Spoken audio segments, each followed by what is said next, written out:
오늘 주어진 본문을 가지고 여러분에게 드릴 하나님의 말씀은 예수 사랑과 말씀 사랑은 하나입니다 라는 제목으로 여러분에게 하나님의 말씀을 대언하도록 하겠습니다. 여러분, 하나님을 사랑하는 일이 쉬운 일입니까? 어려운 일입니까? 어떤 분들은 쉬운 일이라고 말하는 분들도 있고, 어떤 분들은 하나님 사랑하는 것이 어렵다고 말하는 분들도 분명히 있을 수 있습니다. 그런데 우리가 이 부분에 대해서는 사실은 고민이 되어서는 안 되는 문제였습니다. 하나님을 사랑합니까? 라고 하는 이 질문에 우리가 사실은 잠시라도 고민을 해야 될 이유가 없어요. 저는 그렇게 생각합니다.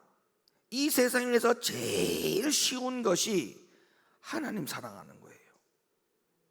왜? 저는 그렇게 생각해요. 아내를 사랑하죠. 부모를 사랑하죠. 근데 일단은 육신으로 보이잖아요. 보이기 때문에 다 드러난단 말이에요. 그러면 감정 표현, 말에 대한 어떤 표현, 이런 어떤 언행에 대해서 다 드러나다 보니까 거기에서 감정이 상하고 마음이 다치고 이런 것 때문에 사랑하려고 하다가도 사랑이 안 되어져. 근데 일단은 하나님은 눈에 안 보이잖아. 하나님이 내보고 야단을 치는지 표정이 어떤지 알 수가 없잖아. 아내 사랑하는 것보다 남편 사랑하는 것보다 하나님 사랑하는 게 더 쉬워요. 아니, 이렇게 이야기해 볼게요. 눈에 보이는 남편을 그렇게 나를 힘들게 하고 속을 썩여도 끝까지 버리지 않고 데리고 살잖아요. 우리 아내분들 남편 버리고 싶어도 벌써 버릴 수 있었잖아. 안 버리고 데리고 살잖아. 그런데 왜 하나님 사랑을 못합니까? 그런 남편도 사랑하는데 눈에 보이지 않는 하나님을 사랑하는 것을 왜 못하느냐고. 그거는 말이 안 되는 거예요. 저는 그렇게 긴 인생을 살지는 않았습니다만은 이 짧은 인생 가운데서도요, 이 세상에서 누구를 사랑하는 게 제일 쉬운가를 봤더니 저는 제 경험이에요. 하나님 사랑하는 게 제일 쉬워요. 여러분, 자식 사랑하는 게 쉽지 않죠? 에? 한결같이 자식을 사랑하는 게 쉽지 않잖아요. 자식 농사가 얼마나 어렵습니까? 그런데 그런 자식도 내가 사랑하는데 왜 하나님 사랑 못합니까? 말이 안 되는 거죠. 여러분은 여러분들이 보시기에 가장 아름답고 사랑스러워 보이는 대상이 있다면 그 대상을 사랑하는 것은 어려운 일이 아니고 쉬운 일이죠. 내 눈에 보기에 가장 아름답고 가장 사랑스러워 보이는 것을 내가 사랑하는 것은 결코 죽을 만큼 어려운 게 아닙니다. 너무나 쉬운 겁니다. 오늘 읽으신 하나님의 말씀 가운데서도 그래요. 예수님 뭐라고 말씀하셨어요? 네가 나를 사랑하면 뭘 하라는 거예요? 계명을 지켜라. 내 계명을 지키는 자가 나를 사랑하는 것이더라고 주님이 그 증거를 보겠다는 거예요. 그러면 계명 사랑하는 것이 먼저가 되어야 그 다음에 따라오는 게 하나님 사랑이라고 말씀을 하셨으니까, 그러면 계명 사랑을 어떻게 해야 되느냐? 계명 사랑을 우리는 여기서 고비를 넘어가야 되거든요. 계명 사랑이 되어야 하나님 사랑이 되거든요. 하나님을 이 세상에서 제일로 사랑하는 일이 쉽지 않고 어렵게 느껴지고 그렇게 신앙생활을 하고 있다면 그 사람은 이미 분명히 영적으로 병들어가고 있다는 거예요. 병들어가고 있다는 거예요. 여러분, 신앙생활의 순서를 잊지 마세요.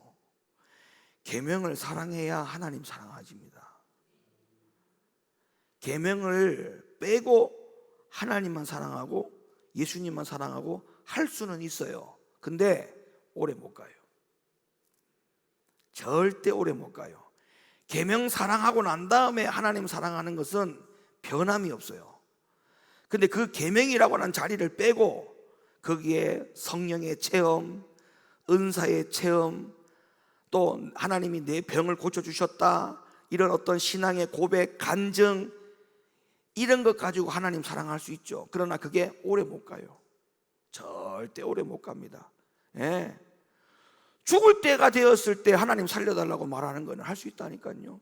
근데 살려놔 보세요. 죽었던 심정을 잊어버린다니까. 죽을 것 같은 위기 속에 하나님 앞에 기도할 때 무슨 말 못합니까? 살려만 주시면. 가난할 때, 죽을 것 같을 때 하나님 앞에 기도할 때 무슨 기도 못합니까? 하나님, 물질의 복을 다시 주시면. 그 약속과 하나님 앞에 얘기했던 것들이 까마득하게 잊어져 버려요. 그러니까 뭐니 해도 계명 사랑하는 데다가 목숨 걸지 않고 하나님 사랑하는 방법으로 찾아가면 그것은 절대 온전할 수가 없어요. 왜 신앙이 이랬다 저랬다 하는 줄 압니까? 왜 어떤 때는 확 올라갔다가 확 내려오는 줄 압니까? 계명 사랑을 몰라서 그래요. 틀림없는 진단입니다. 이거는 거의 100% 확신하는 진단입니다. 하나님의 말씀과 계명을 사랑하지 않기 때문에 그렇게 기복이 심한 거예요. 여러분, 우리가 하나님 사랑하는 것과 예수님 사랑하는 것이 똑같은 줄 알지만 사실은 달라요. 그러니까 하나님과 예수님이 한 분이다라고 하는 걸 부정하는 건 아니에요. 같은 분이죠. 그러나 우리가 하나님을 사랑하는 것과 하나님을 아는 것과 예수님을 알고 예수님을 사랑하는 방법은 달라요. 다르다고요. 그걸 제가 좀 이따가 설명을 드릴게요. 여러분, 우리가 이 안다라고 하는 용어를 쓸 때는요, 이 용어가 어디에서 나왔느냐 하면 부부간에 있어서의 관계 속에서 나온 단어예요. 안다. 이 단어는 내가 하나님을 안다, 내가 예수님을 안다 할 때도 마찬가지예요. 이 안다라고 하는 것은 부부관계 속에서 출발되어진 단어로 적용이 돼야 돼요. 그런데 이 말이 우리가 다른 변명의 여지가 없을 만큼 주님은 이미 여기에 대해서 우리에게 답을 줬어요. 우리가 예수님을 안다? 그 안다라고 하는 단어는 부부간에서만 이루어질 수 있는 단어라고 했잖아요. 그래서 예수님께서 우리와 관계 속에서 어떤 관계로 연결을 해놨느냐 하면 주님은 우리의 신랑이고 우리는 그분의 신부로 연결을 했다는 거예요. 그래서 우리가 예수님을 아는 것은 너무나 당연한 거예요. 부부 관계 속에서 아는 것과 같이 그렇게 알아가야 한다는 것을 예수님 우리에게 이미 답을 줬거든요. 마태복음 25장 1절, 그때의 천국은 마치 등을 들고 신랑을 맞으러 나간 10 처녀와 같다 하리니 그 중에 5은 미련하고 5은 슬기 있는지라. 미련한 자들은 등을 가지되 기름을 가지지 아니하고 슬기 있는 자들은 그릇에 기름을 담아 등과 함께 가졌더니 신랑이 더디오므로 다 졸며 다 잘새 밤중에 소리가 나되 보라 신랑이로다 맞으러 나오라 하매. 이게 무슨 비유입니까? 예수님과 우리의 비유죠. 신랑과 신부의 관계를 말씀하고 있잖아요.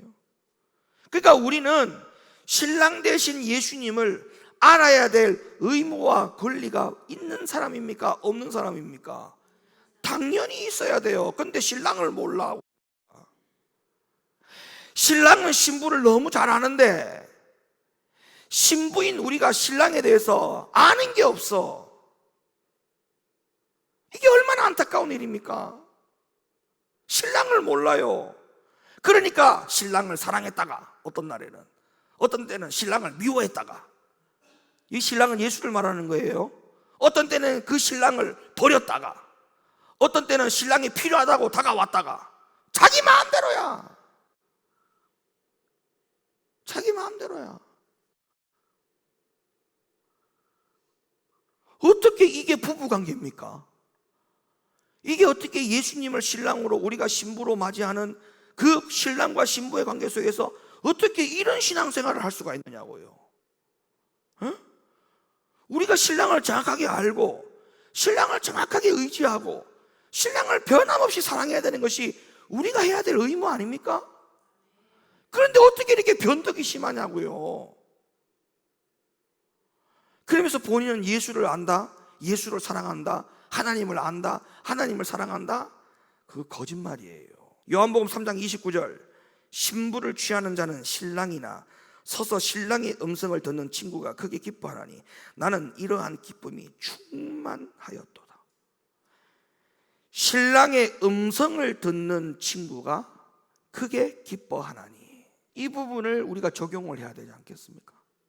신랑의 음성을 듣는 친구가 크게 기뻐하나니, 나는 이러한 기쁨이 충만하도다.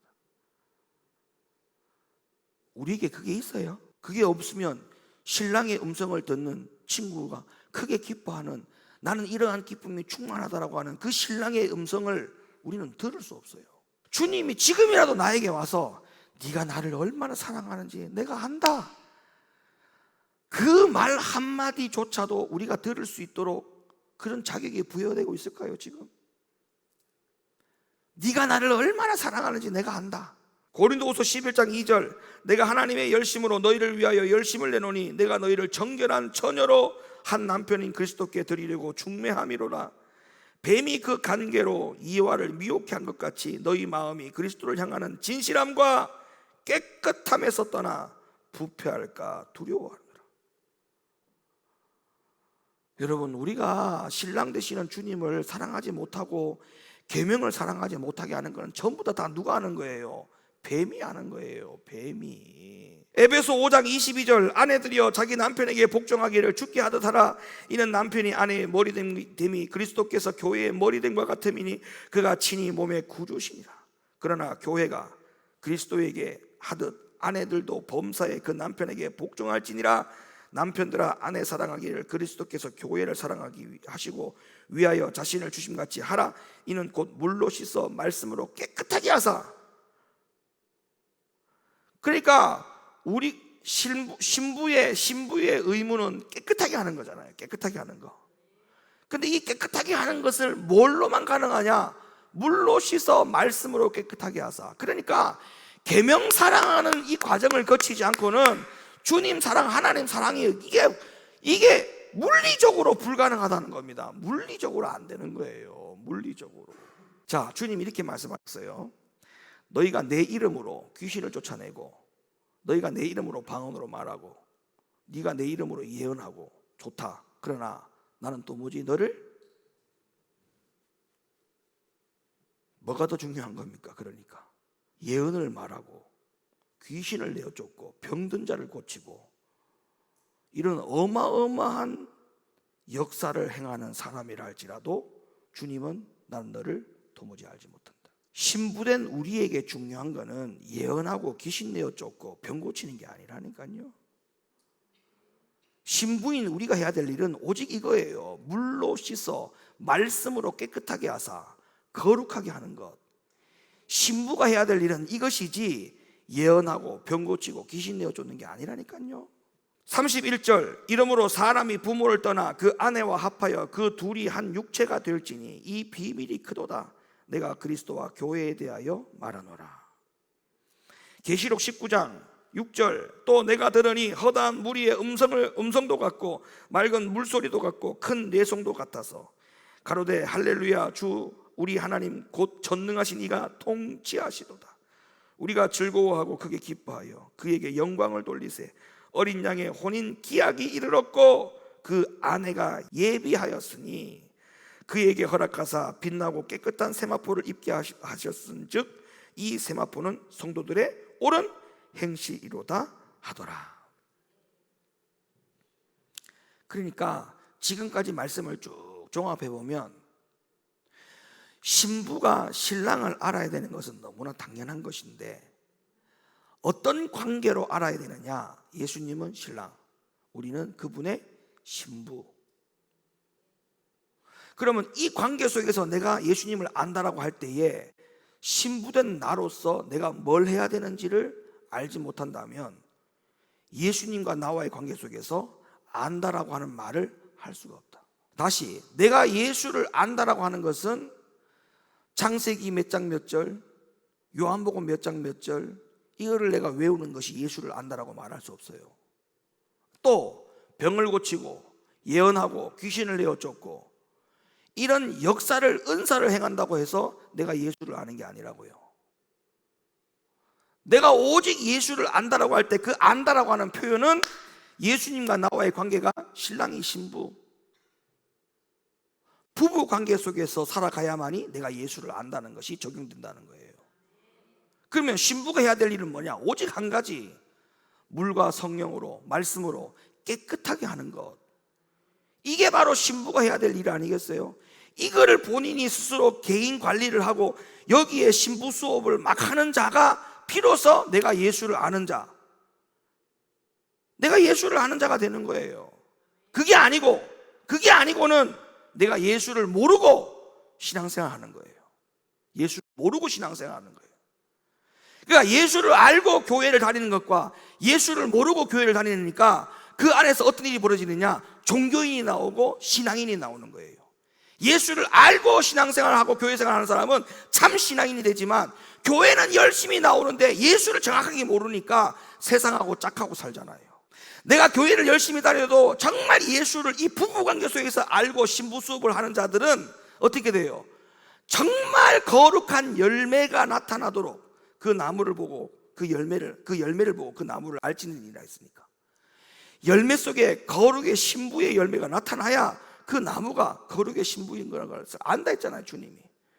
그러니까 교회를 열심히 다니는데 열매가 나타나지 않아, 그건 종교인이에요.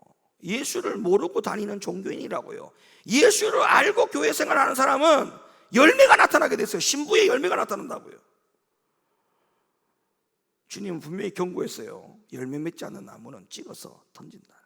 제가 아까 그런 말씀 드렸죠, 여러분한테. 우리가 하나님을 아는 것과 예수를 아는 것은 방법이 다르다. 이게 무슨 말이냐면, 자, 우리가 신학에서는 자연 계시가 있고 특별 계시가 있어요.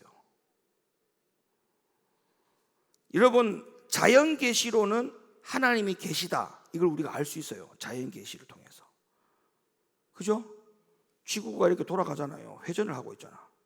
회전을 하는데도 빌딩이 움직여요, 안 움직여요? 우리가 느껴요, 안 느껴요? 이거 누가 하고 있어요, 지금? 바다가 밀물과 썰물이 그 경계 수위를 누가 정했다고 했어요? 성경에 하나님이 정했다 했죠. 하나님이 정한 그 경계의 수위대로 바다의 물이 밀물로 들어왔다가 썰물로 나가는, 이런 어떤 여러 가지 자연의 계시를 통해서 하나님이 계시구나, 우리 이걸 아는 거예요. 그런데 잘 들으세요. 예수님을 안다, 예수님을 알 수 있는 방법으로는 자연 계시를 통해서 알 수 있는 게 아니에요.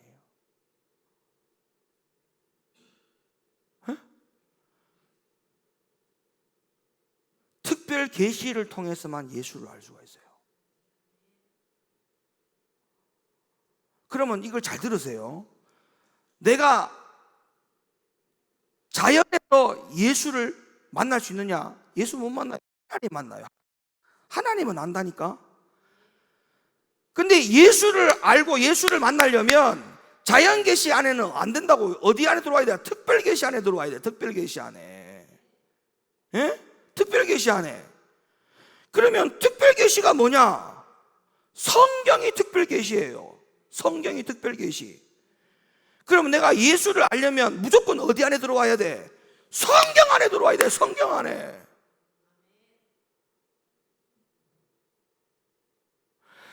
그런데 오늘날 예수를 사랑해야 되는데, 분명히 예수를 사랑해야 될 입장인데, 신부된 자격인데, 신부된 자격이 신랑 대신 예수를 분명히 지금 알아야 될 터인데, 예수를 알기 위해서는 특별 계시 안에 들어와야 되거든요. 근데 특별 계시를 담을 쌓고 살아. 여기에 전혀 관심이 없어. 성경을 읽지도 듣지도 보지도 않아. 5배의 기능이 눈 2개, 귀 2개, 입 하나, 5개의 기능이 우리에게 하나님이 주어졌음에도 불구하고 특별 계시에 대한 전혀 적용을 안 하고 살아.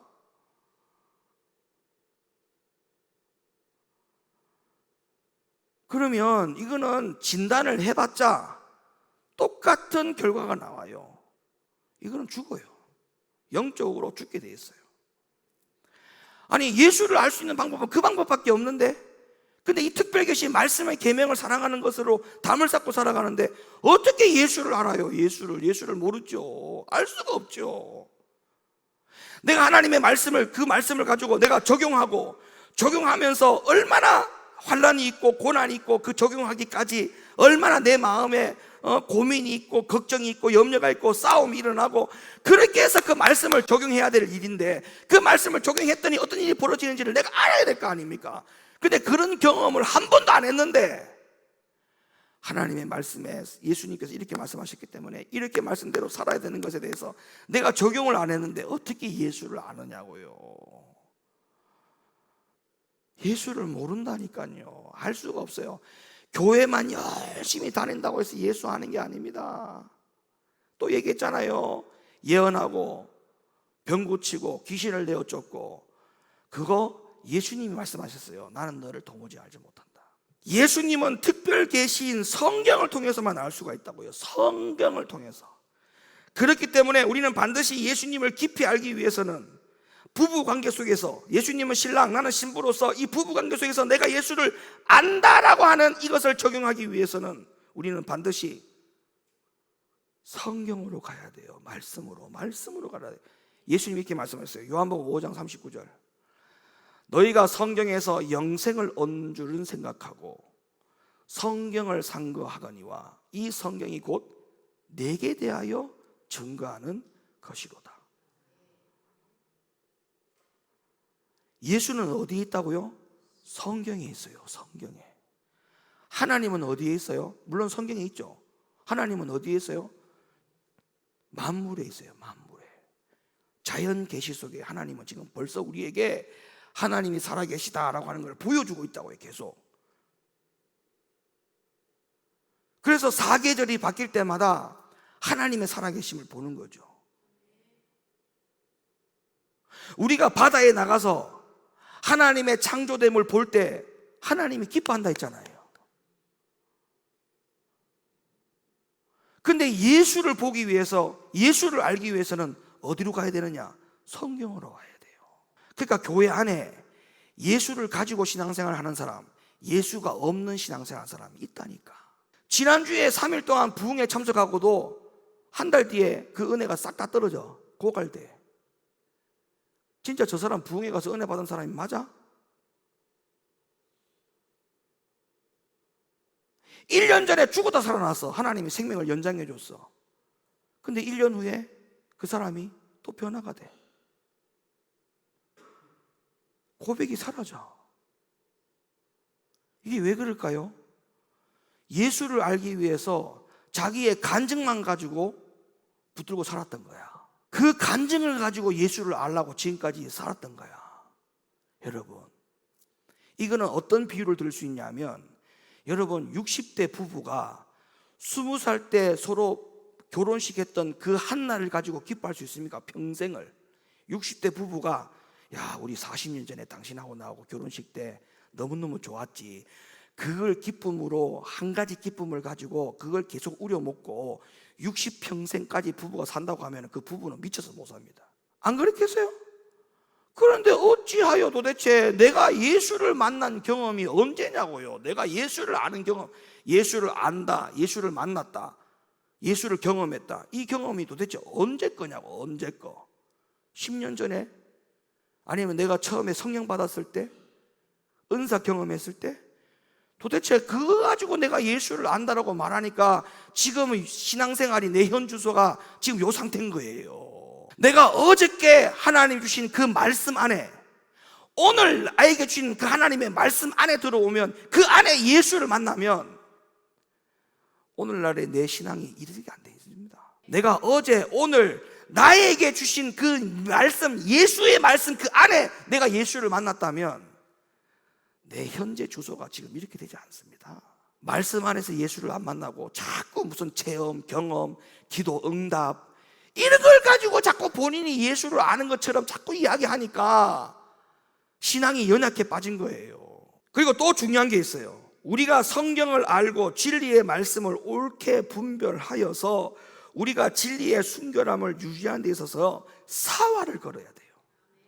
왜? 하나님의 말씀과 예수는 하나거든요.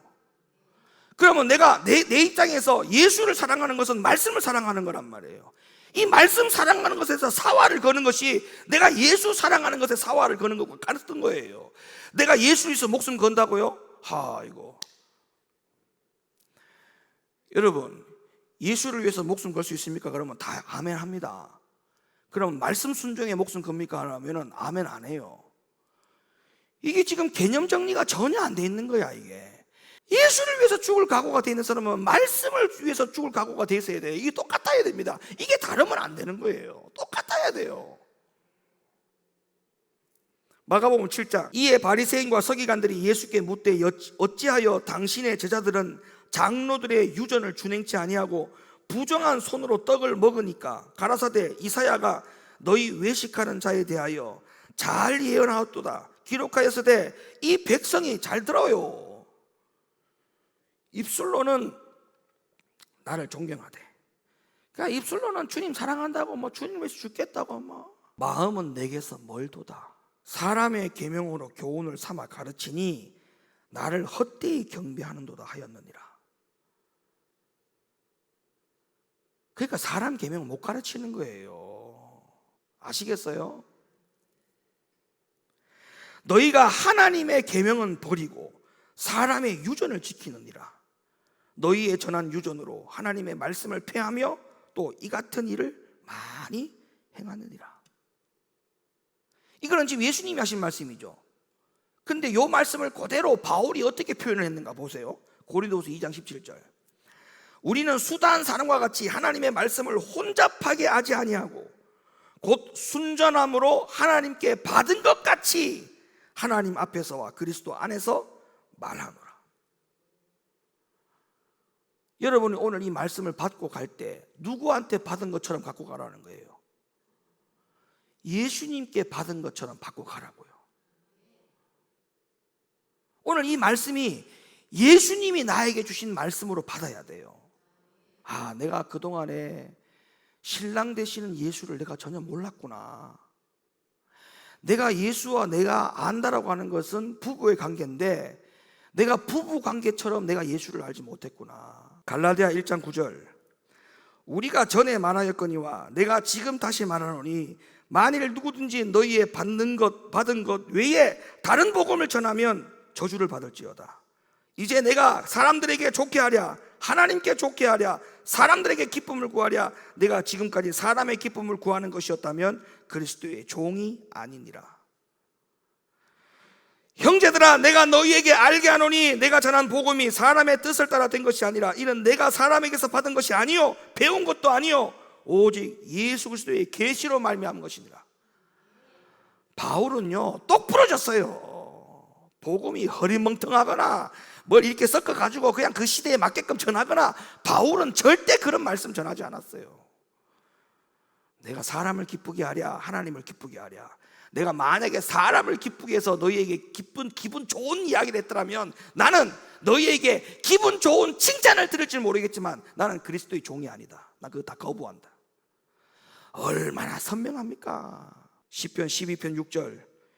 여호와의 말씀은 순결하며 흙 도가니에 7번 단련한 은 같도다. 이 말씀을 어떻게 가감할 수 있습니까? 이런 말씀을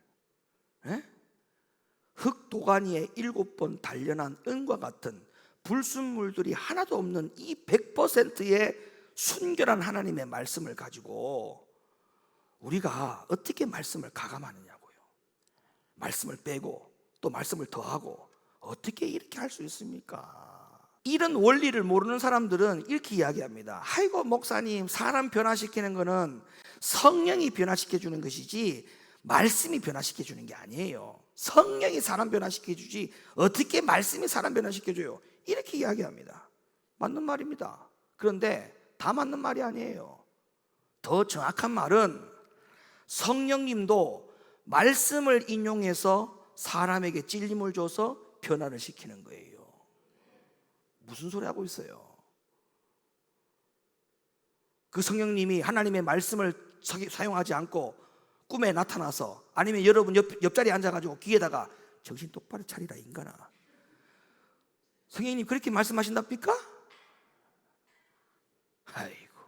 아니면 가는 길에 늘 내가 다니는 길인데 성령께서 돌뿌리를 갖다가 딱 앞에다가 놔두고 내 눈을 가리게 해가지고 그 돌뿌리 걸려가지고 넘어지게 하고 그걸 깨닫게 하는 겁니까?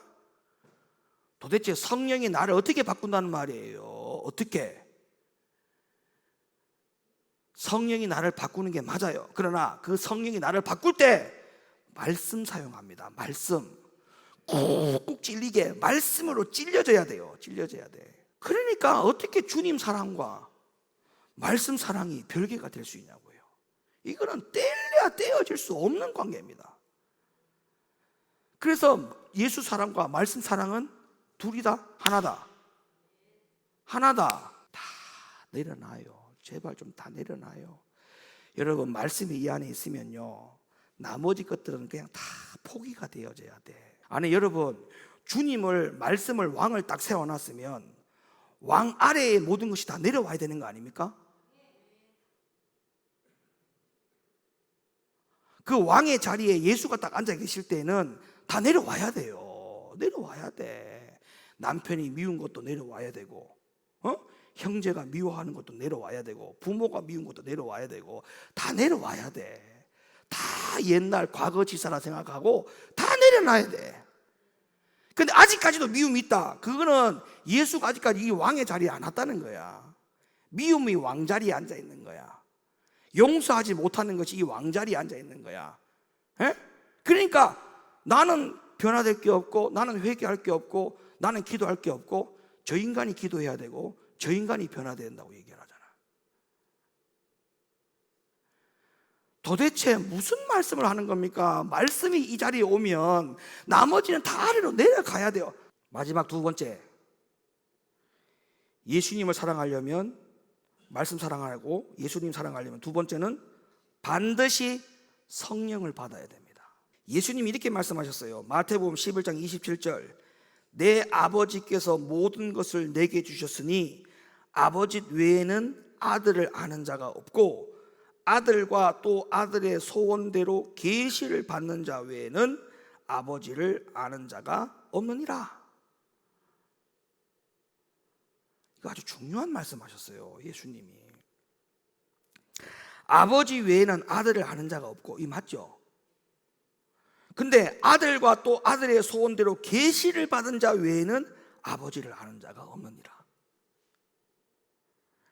그러니까 이 지금 바울의 진술에도 보면 성령을 통해서 주님을 알 수 있다, 이렇게 말씀을 했어요. 어디서? 에베소서에서 1장. 자, 우리 주 예수 그리스도의 하나님 영광의 아버지께서 지혜와 계시의 정신을 너희에게 주사 하나님을 알게 하시고. 여러분, 이 말씀을 이해하려면 바울이 지금 한 이야기를, 이 이야기를 내가 100% 이해를 하고 넘어가려면 요한복음으로 가야 이 말씀이 이해가 돼요. 자, 요한복음 15장으로 가봐요. 내가 아버지께로서 너희에게 보낼 보혜사, 이 성령을 말하죠. 맞죠? 자, 성령을 왜 주셨느냐? 목적이 나와요. 곧 아버지께로서 나오시는 진리의 성령이 오실 때에 그가 나를 증거한다. 그러니까 잘 들으세요. 성령이 우리에게 오신 이유는 성령을 통해서 아버지를 정확하게 소개하도록 위해서 성령이 오셨다는 거예요. 아버지를 어떻게 전하라고? 정확하게. 아버지를 어떻게 전하라고요? 다시 질문합니다. 아버지가 어떻게 전하라고요?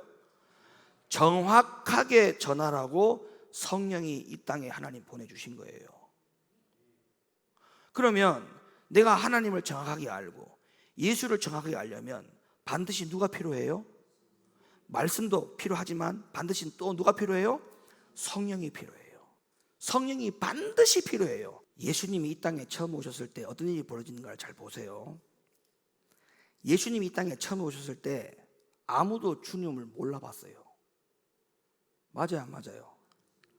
예수님이 이 땅에 처음 왔을 때 아무도 그분이 예수인 줄 몰랐다고, 하나님이 보낸 아들인지 몰랐다고요.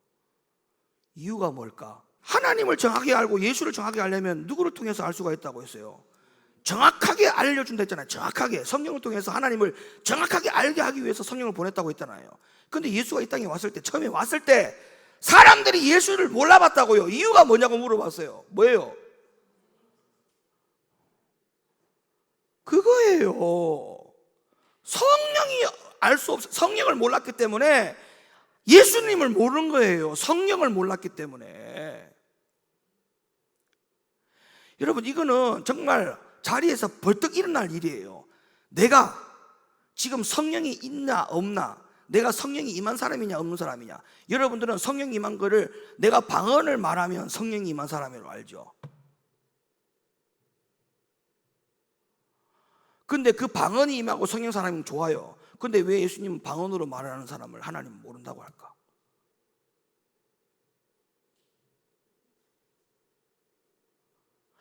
성령을 통해서 방언으로 말해서 하나님을 인정받는 게 아니고, 성령을 통해서 진리를 통해서 하나님을 정확하게 아는 자에게 하나님이 안다라고 하는 겁니다. 이걸 잘 구분하셔야 돼요. 그러니까 내가 성령이 임한 사람이냐 성령이 안 임한 사람이냐라고 하는 거는, 내가 성령의 은사, 그 은사를 보고 내가 성령이 임했다는 것도 물론 맞는 말이지만, 그러나 내 안에 진리가 없으면 소용이 없는 거예요. 주님은 모른다고 했어요, 오히려. 그러니까 우리가 성령을 통해서, 우리가 여러분들이 간구해야 될 게 뭐냐?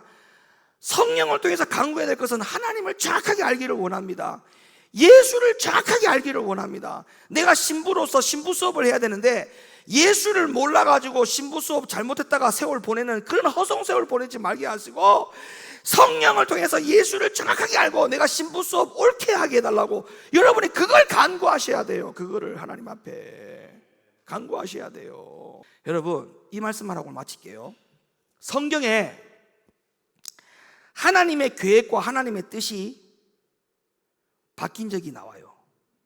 원래 하나님은 이런 뜻을 세웠는데 하나님의 계획이 변경되는 일이 나왔다고. 하나님의 계획이 변경시키는 것은 그리 쉽지 않습니다. 어떻게 여러분 하나님이 계획 변경하는 거 봤어요? 근데 성경에 하나님이 계획을 변경시킨 일이 딱 한 번 나와. 어딘 줄 압니까? 그렇지, 맞아요. 히스기야 죽을 병 걸렸잖아. 피부병 걸려가지고 이제 좀 있으면 죽어. 하나님이 이사야 선지자를 통해 보내가지고 죽는다라고 말하라 했어요. 하나님의 계획은 이미 정해졌어요. 맞죠? 근데 그 하나님의 계획이 바뀌었어.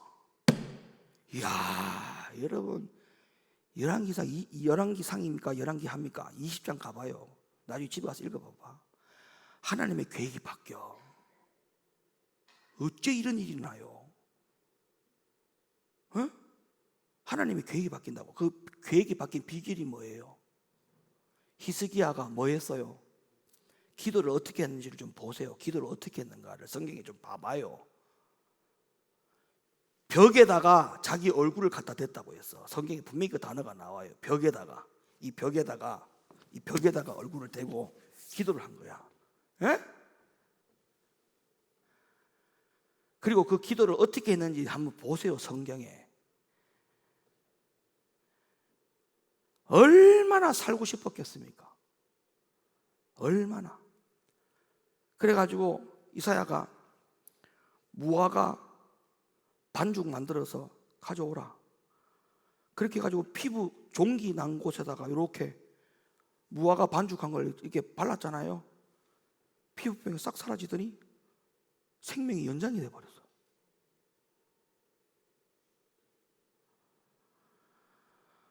좀 주님 앞에 좀 그런 각오를 하셔야 돼. 계획 변경시켜 달라고. 하나님 계획 좀 변경시켜 주세요. 하나님 지금 교회가 이런 상황입니다. 하나님 계획을 변경시켜 주세요. 하나님 내 가정이 지금 이렇습니다. 하나님 계획을 좀 변경시켜 주세요. 내 사업이 지금 이렇게 되어 있습니다. 하나님 이 계획을 좀 변경시켜 주세요. 이 변경을 시키기 위한 기도가 어떻게 되는지 열왕기 20장을 가봐요. 나는 여러분들이 좀 그런 기도를 해서 하나님이 좀 변경이 바뀌어지기를 바래. 요한복음 1장 9절만 보고 마칠게요. 참빛 곧 세상에 와서 각 사람에게 비치는 빛이 있었나니 그가 세상에 계셨으며 세상은 그로 말미암아 지은 바 되었을 때 세상이 그를 알지 못하였다. 그러니까 성령이 없었기 때문에 예수를 몰랐어요. 오늘날 한 교회 안에서도 마찬가지야. 성령이 없이는요 예수를 알 수가 없어요. 영적인 세계를 전혀 몰라. 눈에 안 보여요. 여러분, 성령이 얼마나 강권하여서 이 부분에 대해서, 성령을 통해서 예수를 아는 이 부분에서 얼마나 강권하게 초자연적으로 역사가 되었냐면, 침례 요한은 어머니 뱃속에서부터 예수를 알았다고 해서 성경에. 이게 가능한 일입니까 여러분? 이게 뱃속에서부터 방언받은 게 아니요. 뱃속에서부터 그 성령께서 하신 거는 뭐요? 귀신 내어쫓는 능력 준 게 아니라고요. 뱃속에서부터, 침례 요한이 어머니 유니게 뱃속에서부터 누구를 알았다고요? 예수를 알았다고. 그걸 누가 하셨다? 성령이 하셨어요. 성령이 예수를 알아가는 일에서 이렇게 초자연적으로 엄청난 역사를 일으키는데, 어머니 뱃속에서도 아는 이런 상황을 뱃속에서 태어나가지고 30년, 40년, 50년, 60년, 70년을 바라보고 살아가는 우리들이 예수를 똑바로 알지 못한다면 이거는 부끄러운 거예요. 그래서 예수 사랑하기 위해서는 말씀 사랑해야 된다. 또 예수 사랑하기 위해서는 한 가지가 더 말씀드렸죠. 누구를 필요로 해야 된다? 성령을 필요로 해야 된다. 그래서 예수 사랑, 말씀 사랑, 예수 사랑, 성령 필요, 이건 전부 다 하나예요. 하나로, 이게 세트로 하나로 묶어가. 하나로 묶어 간다고. 이건 절대 여기서 어느 하나라도 뗄 수가 없어요. 말씀과 성령, 말씀과 성령. 그래서 구약도 말씀, 신약은 성령. 모세가 시내산에서 출애굽해서 시내산에 올라가서 말씀을 받은 날이 50일째 되는 날에 받았어요. 말씀을 받았다. 50일째, 출애굽해서 50일째 되는 날은 모세가 말씀을 받은 날.